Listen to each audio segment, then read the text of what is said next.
අනේදුවේ යඬන්න එපා. ඔයාට කවුරු නැතත් මම ඉන්නවා. සචින්ගේ මව දුසේනිව තුරුළු කරගනිමින් කරපු දේ.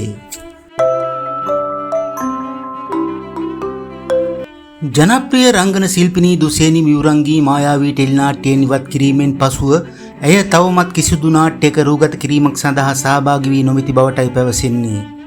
පසුගිය දිනවල තමන්ගේම සහෝදර කලාකරුවන් මෙන්ම ජනප්‍රිය නිලියන්ගෙන්ද ඇති වූ විරෝධතාවය හේතුවෙන් ඇය අධික කම්පනයට පත්ව උණරෝගය සෑදීම හේතුවෙන් දින දෙකක් රෝහල්ගත කර පවා තිබුණා.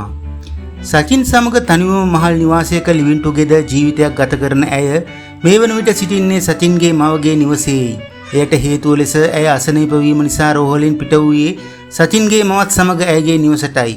තමන්ගේම දියණියකමෙන් ඇයව රැකබලා ගනිමින් ඇයගේ ගිලන් වූ සිත සූපත් කළ ආදරණීය මවක් වූ ඇය දුසේනිට පවසා ඇත්තේ මෙවන්නක්.